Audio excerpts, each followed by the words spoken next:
these days, you ask anybody, what are you seeking? They say happiness.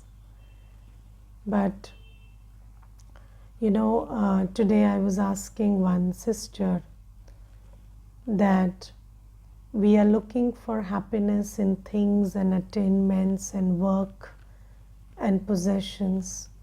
That's where we look for happiness, right? The training that we receive in the world is that you look for happiness in people, places, things, and work.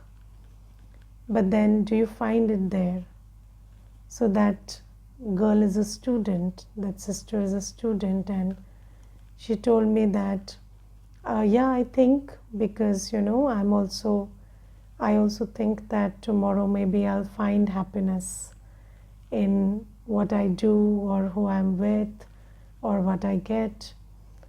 And then I asked her a simple question. Were you happier as a child or are you more happy today?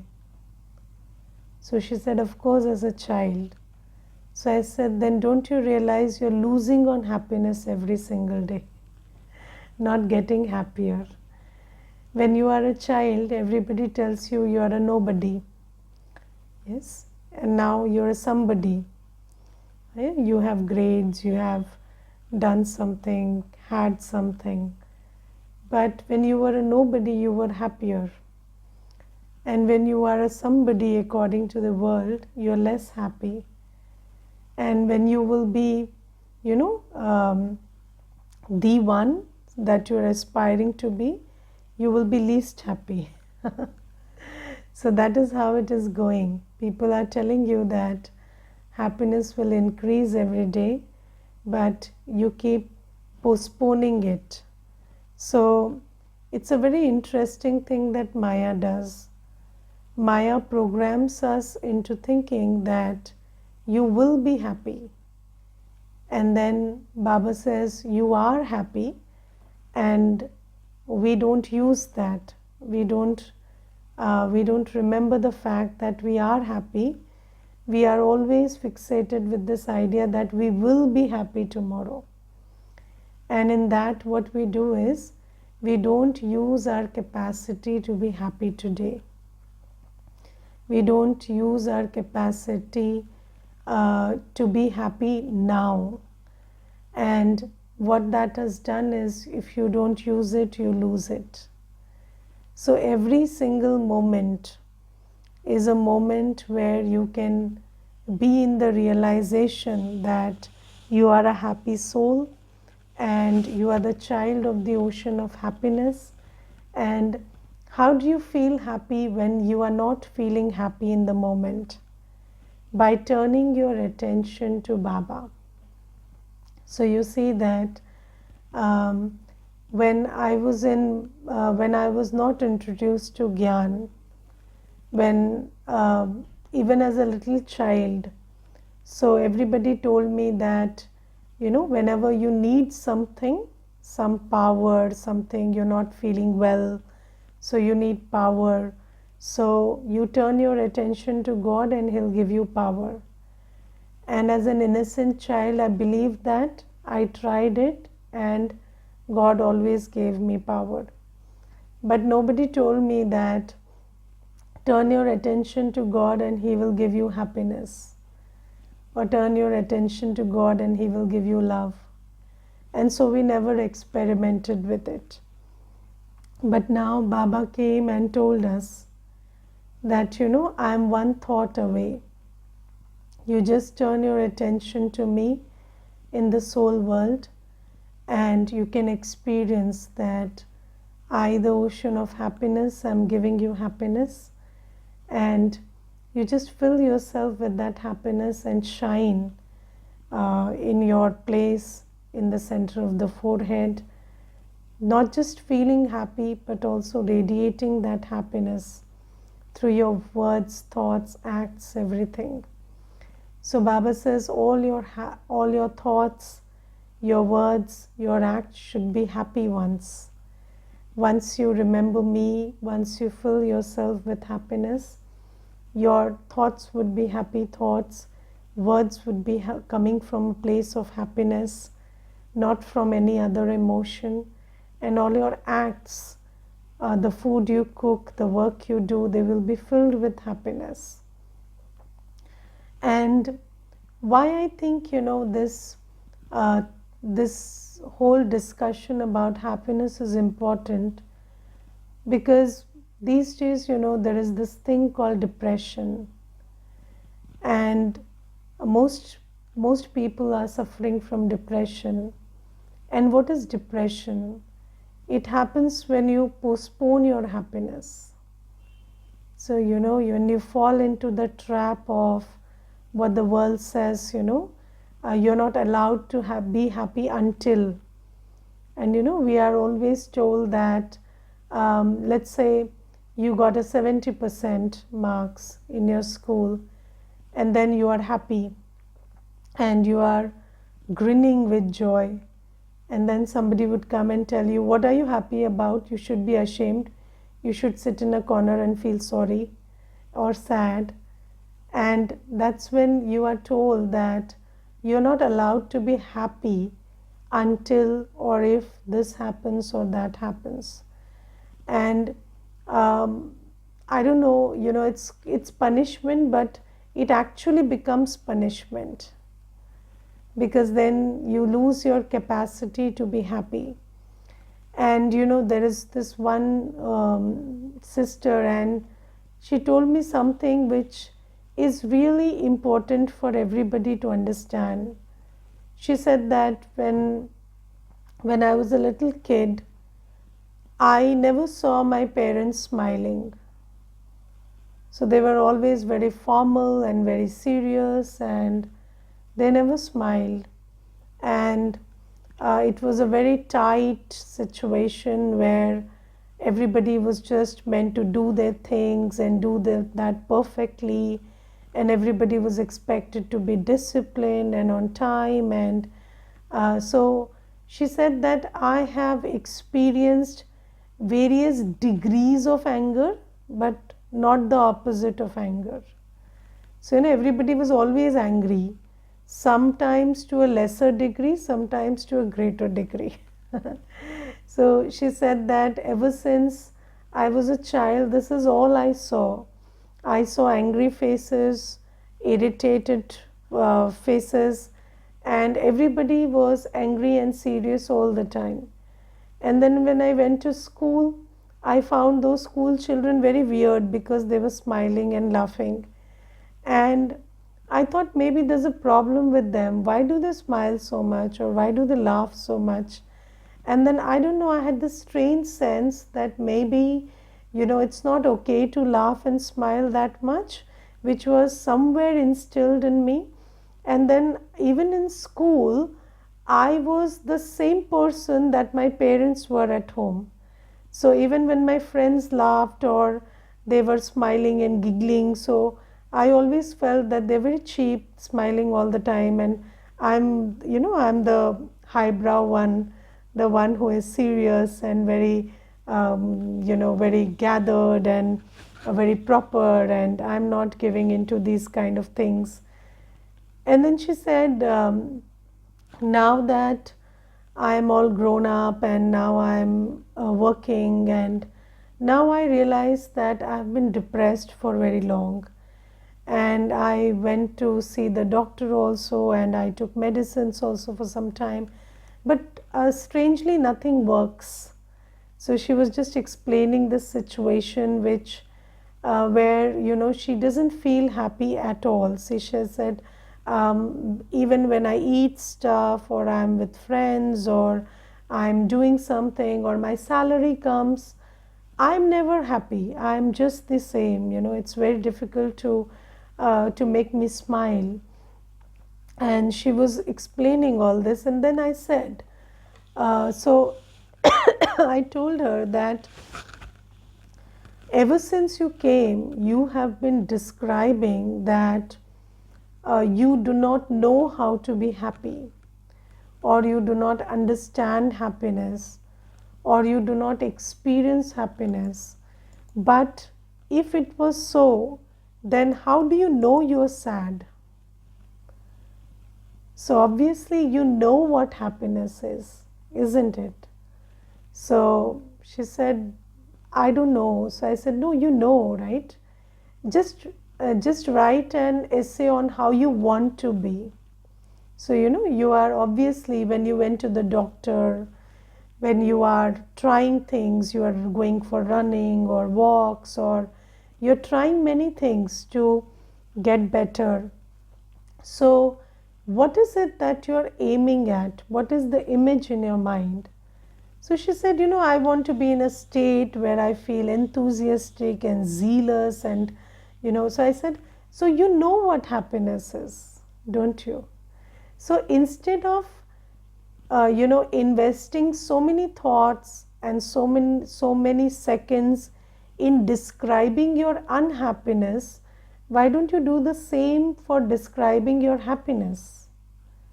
So why don't you just sit and reflect on your state of happiness, and why don't you just sit and envision yourself as a happy person, feeling all the feelings that you want to feel. Who is stopping you from feeling that? You just sit and create those thoughts and feelings and that experience of happiness which you are seeking outside. Why don't you sit and do that for yourself? And she did it, and it took some time, because it's a mental blockage. It's not something on the outside. It's just one thought away. It's when you decide to be happy that you are happy. So happiness is not a pursuit, it's a decision.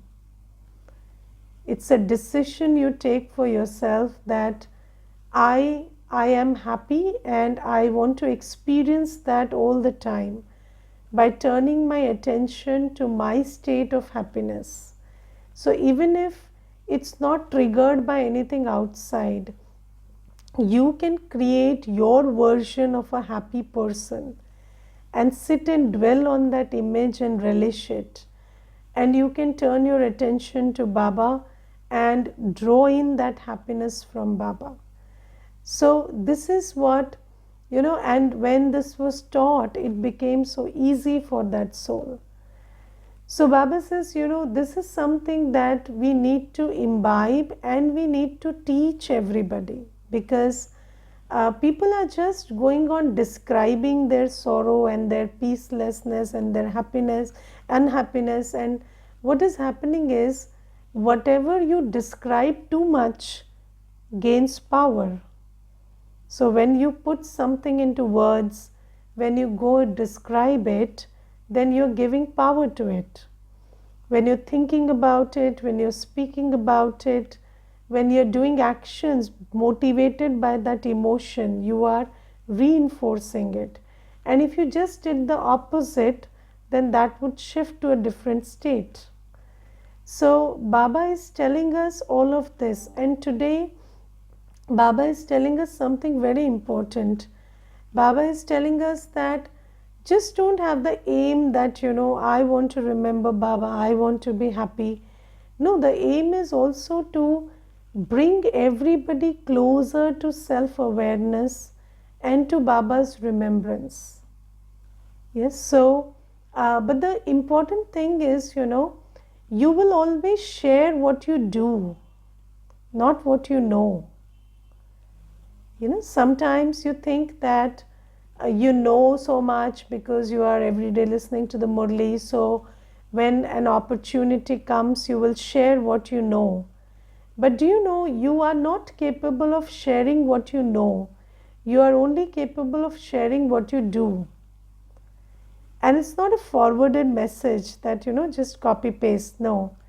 So when you are interacting with souls, when you are there with souls, and if your peace, your happiness is actually coming from self-awareness and from remembrance of Baba, then you will also, then that soul who is in front of you will also get this message through your eyes, your words, your vibration, your actions, that remember Baba and you will be happy. Yes, so this is something. And if you are seeking, you are finding your happiness in people, places, and things, and you tell other people to go find happiness in remembrance of Baba, they will not learn it. Yes, so people will not do as you say, they will do as you do. So Baba says it's very important that you start becoming soul conscious, you start coming back to your state of ever happiness, ever peace, ever joy in remembrance of Baba, and you also start pointing out, directing everybody through your thought, word, and action to remember Baba and find that for themselves. So this is the seva we have to do. And today Baba is telling us that it is very important that we feel responsible for this seva. And sometimes, when I think about it, there are so many souls in the world suffering. And why are they suffering? Because they don't know that because of vicious belief systems, they are blocking their own love, their own happiness, their own peace. Because the world has taught us to postpone our love, peace, and happiness, postpone our expression of love, peace, and happiness until this happens and that happens. Yes, so we are taught not to smile until there is a possibility of somebody smiling back at you. We are taught to be not peaceful, and these days people are very proud to say that I'm stressed, I'm stressed. So if you take pride in being stressed, how will you be peaceful? So Baba tells us it's very simple. It's just about realizing that your very nature is peace, love, and happiness, and that it's one thought away. Once you turn your attention to Baba, Baba is just there filling you with those vibrations. And every day, sit in the morning, do Amrit Vela, fill yourself with Baba's love, Baba's vibrations, and then all through the day you will not need to seek, you will be available to give. So this is something, and not just for our own selves, maybe for our own selves to a certain degree we have done that, but when we meet people, when we interact with them, just letting these things flow and letting them know themselves, letting them have a connection with Baba, it's very important. And then today Baba is talking about being a trustee.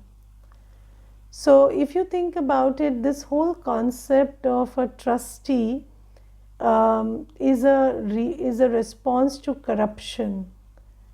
So whenever there is a possibility of corruption, or there is corruption, then trusteeship is introduced. So you are told that this is a set up and you are a trustee, and if you are a trustee, what do? A trustee, the position of a trustee is very interesting. So you handle everything, but you own nothing. Yes, so the position of a trustee is very interesting. You handle everything, but nothing is your own, and you need permission to disburse everything. Yes, so if there is a trustee is always boards, 2, 3, 4 members, at least 2. So Baba says in this scenario, in spiritual life, you have to understand that you and Baba, you are together, and the body, mind, and wealth is what you have to handle, but you cannot alone take a decision about anything. You have to seek permission from Baba. Yes, you have to seek permission from Baba to use anything, about the body, about the mind, about the wealth. So this is called surrender. So what is surrender? Surrender is when you position yourself mentally in such a beautiful and accurate place where you know that you and Baba are two board members of that trustee group. Yes, and anything you decide with respect to the body, mind, and wealth that you earlier used to call your own, now you are not in a capacity to take decision about it individually, but you have to consult Baba, seek permission, and then you have to use your body, mind, and wealth. Yes, and what if you decided, or what if you thought or proposed to Baba that, Baba, let my eyes watch a movie for the next 3 hours? Will Baba permit it? No, Baba won't permit it. And Baba will, and you know what Baba would permit and what Baba wouldn't permit, because now you know the Shrimad. So Baba says, when you think about yourself as a trustee, then all the corruption and the vikarma that you're creating with body, mind, and wealth will stop. So basically, every time anywhere there is complete ownership, there is corruption. And when there is a trustee format, there is no corruption or less corruption. Now, in the world, even 4 trustees can all be corrupt. But here in this arrangement, Baba will never be corrupt, so corruption won't be there. Now, what is corruption of the body, mind, and wealth? So, do you understand that the condition of our life, the condition of the world, why the world is Kali Yuga, why our lives are miserable, it's all because of karma. Yes, everybody says that, knows that it is individual and collective karma. Now, what is it about karma that makes this world such a miserable place and makes our lives so miserable? So, whenever we think we own everything, so we start abusing it. So, when I think that I'm the owner of this body, the mind, the wealth, then what I start doing is I allow vices to dictate what I do through the body, through the mind, and through my wealth. And Baba says that when an individual soul performs actions, does karma under the influence of vices, then you are spoiling your individual fortune and collective fortune.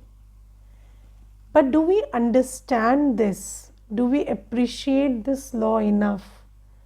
Do you understand that when you are motivated by lust, anger, ego, attachment, and greed, and you think, act, speak, engage in actions based on that, then you are creating vikarma.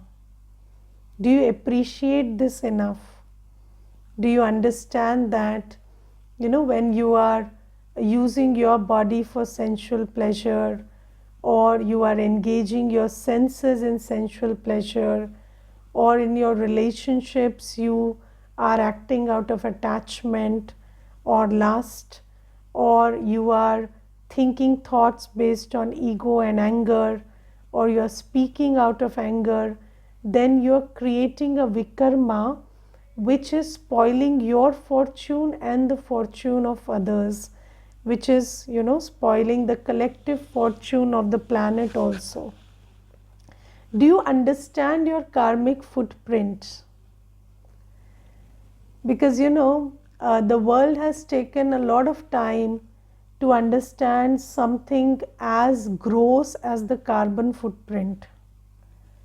So, you tell somebody that when you're using a vehicle, or when you are using the air conditioner, or any equipment, do you understand the carbon footprint that you're creating? So everybody thinks I'm doing only this much. How much does it affect the universe? But then, when you understand the whole study of it, then you know that every action counts, and every action is leading to the world becoming a more polluted place and environmental hazards, and then you are also on the receiving end of it. But does anybody take responsibility of their carbon footprint? Because you always think that it's a collective thing, but only the individual is reflecting in the collective. That we forget. And Baba is now talking about not even that which is as gross as the carbon footprint, but he's talking about the karmic footprint, which is very, very subtle. So Baba says every thought, word, and act that you perform under the influence of vices, that is increasing your individual karmic burden and making the world more Kali Yuga. But do you appreciate it? That's the question. And if you understand how much impact every thought, word, and action has on the world, every rupee that you spend on motivated by vices, it is increasing the viciousness of this world, and it is increasing your own pap karma. Do you understand this much? Because these days, there was this one person, and she was telling me that when there was a family which hosted their son, that mother advised the son to go and give them a bottle of wine or champagne as a gesture of gratitude. But the thing is that a gesture of gratitude? So when you buy alcohol and you give it to somebody, what karma is it creating? So do you understand that your money is feeding the alcohol industry, and then because you bought and gave it to someone, they are drinking it, and that's becoming your karma. But do we understand this karmic footprint? Do we understand that every single penny we spend on buying stuff that is not good for the soul, even if your habits are seeking it, and so Baba has told us that anything that interferes with your decision making power, food that interferes with your decision making power, and who can think straight while under the influence of alcohol? So that's interfering with your decision making power. When there was pilot test in the beginning, so when it was newly introduced, then it was advised that people shouldn't take onion and garlic and come for the pilot test. Why? Because it increased your reaction time, your response time, and it interfered with your decision making.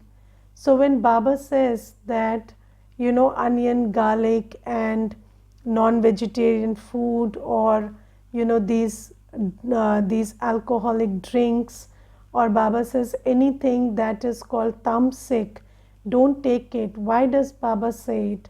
Baba says it because that interferes with our decision making, that swerves our buddhi, and even science knows that.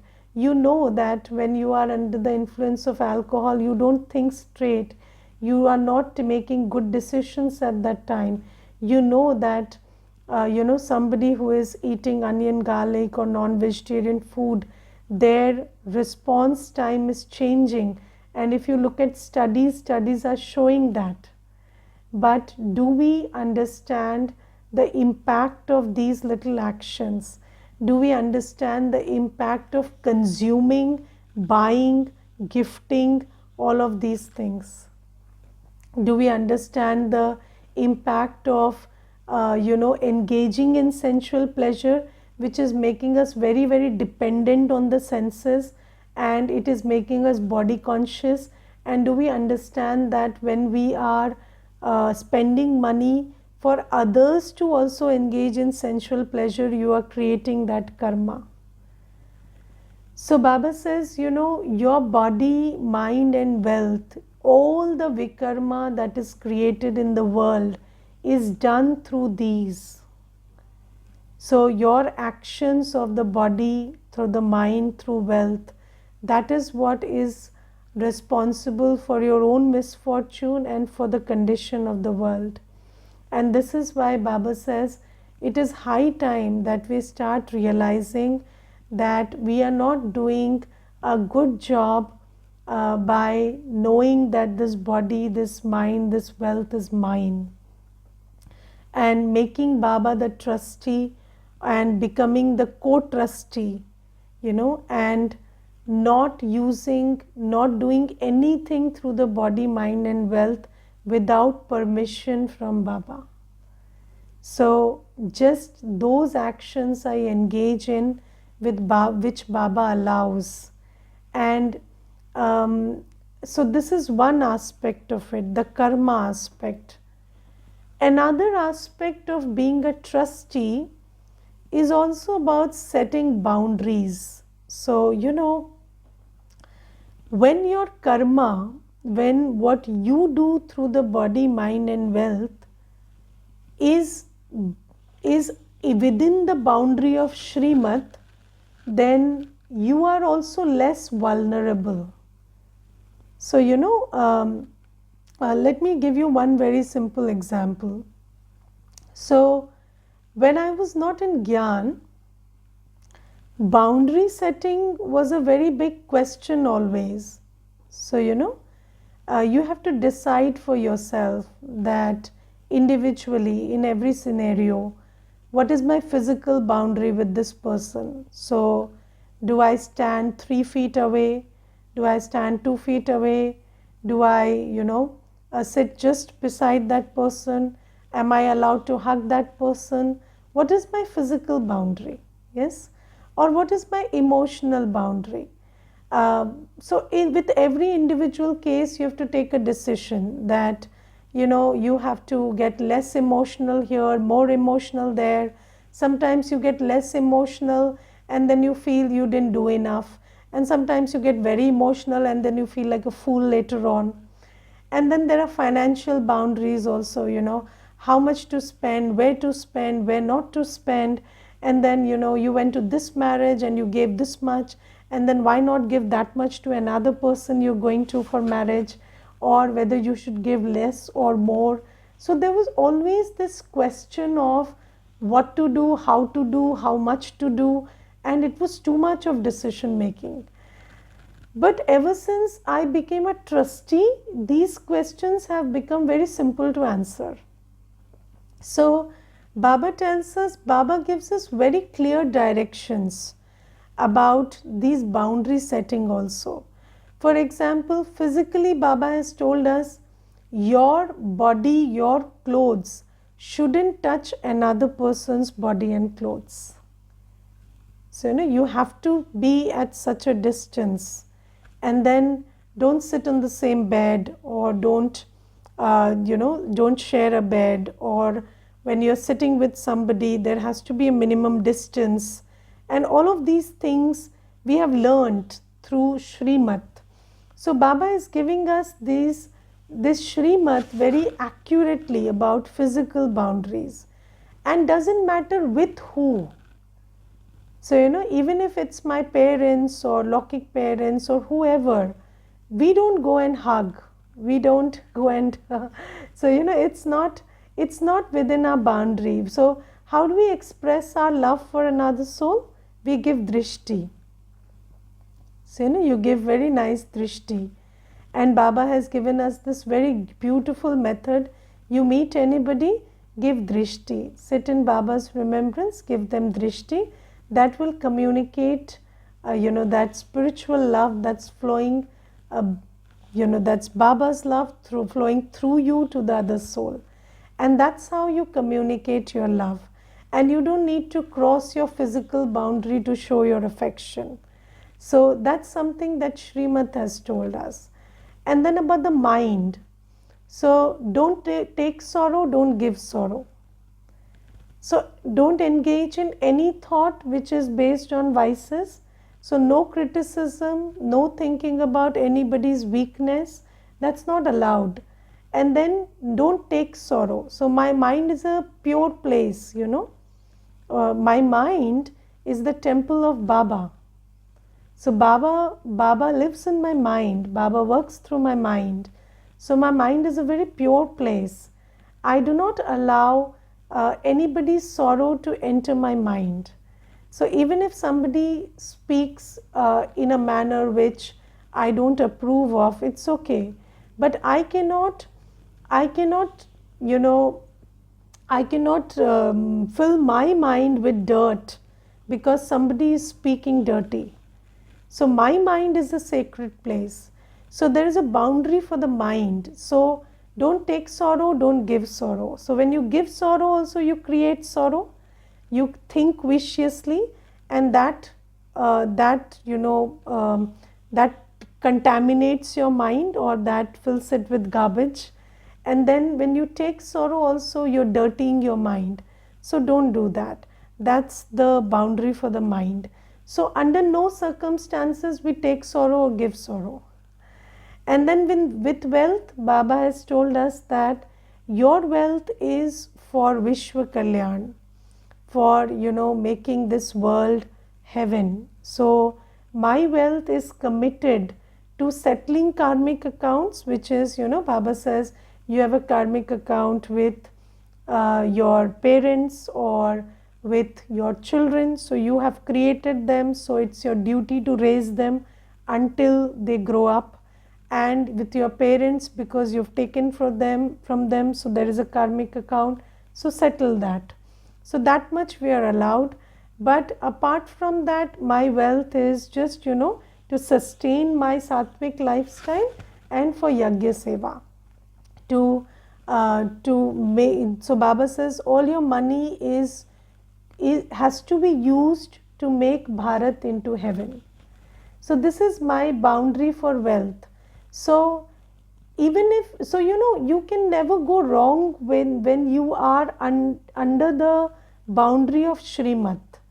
And when you don't have to set individual boundaries. So for example, somebody, even if they are crying and wailing, and we know that that this is not my place to give wealth, so I will comfort that soul. I will give them advice, I will give them Baba's Srimad, but I won't give them money. And in that case, I will never have to think about whether they'll return or they cheat me or run away or whatever. So Baba says, you have very good boundary setting if you follow Srimad. So one thing is, you will not spoil your karma, because you will deeply understand how much karmic footprint every action is creating. And second thing is, it becomes very easy when you are following Srimad to set boundaries about your physical, mental and financial well-being. Okay, so these are the benefits of being a trustee. And Baba says that you have to be a trustee and you must feel responsible to take up the responsibility for making Bharat into heaven. And Baba says, don't just be satisfied with, I'm doing well and I'm doing good. No, you are the instrument who has to use their everything to create the world as a better place. Okay, Om Shanti.